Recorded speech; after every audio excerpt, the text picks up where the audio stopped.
What was one of the most exotic foods you had in Argentina?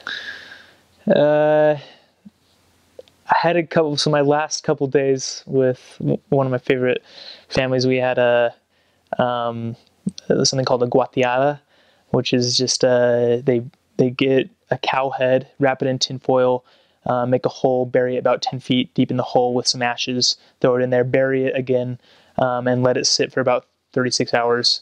Unbury it, pull it out by a string, and you just eat it. You eat its face, you eat its tongue, you eat its eyes, then you get a spoon and go in through its eye sockets and its brain. So that was lucky. I got to eat that my last day and felt great. They also ground up a donkey, completely everything in it, and made a soup out of it. So that was kind of okay at first until they told me what it was, and that was frightening. But other than that, like the food was awesome. But yeah, that was definitely the most exotic thing I ate. The tongue of the guatiata was amazing. What was one of the most crazy or dangerous experiences you had? I mean, there are obviously a bunch. Just walking through some of the sketchier parts of town. That was always fun. With you know, we got rocks thrown at us, or I had our bikes stolen from us quite a bit.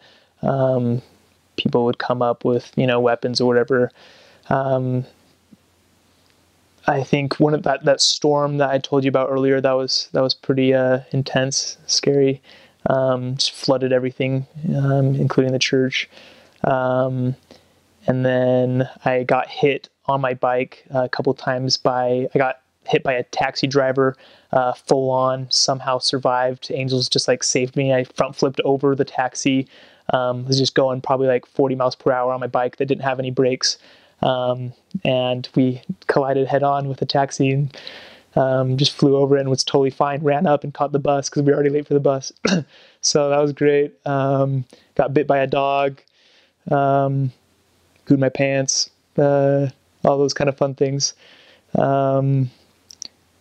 Yeah, I got nicked by a bus too when I was driving. There was a lady on this side walking her dog, and a bus coming on this side, and I was right in the middle, and there was no room, and so I had to either choose to get hit by the bus or hit the lady with the dog. So I decided both at the last minute, and so bus hit me, clipped me on the shoulder, swerved into the lady, hit the dog, and we got wound up. She eventually came to church, so great. I don't know if she got baptized, but she was great. That's probably, some of the funner moments. That's funny. What was one of the most spiritual experiences you had on your mission? Obviously, some of the most, I would have to keep personal and sacred to me just because they're so important. But some of the best, most spiritual moments were the thank yous from the people who came to Jesus and made covenants with him. There was one lady who I gave a Book of Mormon to that was sent from my home ward. Guy wrote in Spanish from the home ward, sent it to me a hardcover. I gave it to this lady on the street, didn't know her, and she took it. Gave her my number, didn't expect much of it. She called me the next day and said, "Hey, Elder Hughes, I've read through Alma. I know it's true. When can I get baptized?" And it was just a really cool experience. The power of the Book of Mormon, and then the coolest experience was when she was in the font 3 weeks later, and she just looks at me and says, "Thank you, thank you for introducing me to Jesus, and who has helped me have so much more peace and unity with my family and love in my life, and made me feel so secure." And it's just this big thank you. That was probably the most spiritual moment. Moments that happen multiple times is just those thank yous and the gratitude of the people when they get to know their Savior. So, what was a funny language mistake, if you can remember? I used the word for when I was wondering about a top. Somebody had a little top, and I used the word pelo, which is fart, and I was like, "Hey, do you have one of those?" And the kid's like, "What are you talking about?" And so that happened a couple of times. It's the tradition in my mission to always say like the first meal, if you have a gringo companion, the hijo you're training, then you always tell them to say gracias hermana por la porquería, which is like, thank you sister so and so for this crap of a meal. And so the gringo thinks it's like, I mean, the new missionary always thinks it's like something like that's courtesy and nice, but it's really not. So that's kind of fun. I did that. My trainer did that to me on a few occasions. So that was fun. But there was a few with language, but. What was one of the greatest life lessons that you learned? There were many. I mean, that's what the mission was good for me, is that it, before my mission, it was all a belief or something inside my head, but the mission made everything something real and an experience that became part of my heart, that connected my brain to my heart. So almost everything, was a life lesson to me by experiencing it. I'd say the greatest lesson was that was my potential. When I got to that point of consecration for a few months on my mission, and finally saw like what I was capable of through God, by relying completely on Him. That's probably the most amazing thing, just seeing my potential and then seeing that in others, realizing others aren't robots and perfect. Just being able to accept others and accept Jesus. It's probably the most important lesson. What was an ability or skill that you gained or developed as a missionary?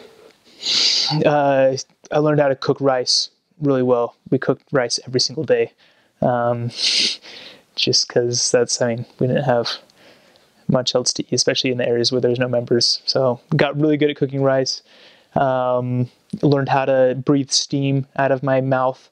Learned how to throw pennies in a cool way. So these are all like very important skills that I learned at my mission. But besides that, I also learned a ton of like more real life skills, like leadership skills, what it takes to be a true leader. I learned that so much from my mission president. He was, the greatest leader I've known as a real person. So, that was incredible. Skills on how to, those 8 steps that Preach My Gospel teaches, how to begin teaching, just like talking with people, how to like influence or persuade people, was one of the biggest things. Obviously, getting along with companions, relationships, those were some of the most important life lessons for me. Most extreme weather you experienced? Most extreme weather was either that storm in Belleville or the heat in Catamarca, where it just got up to like 130 something degrees, and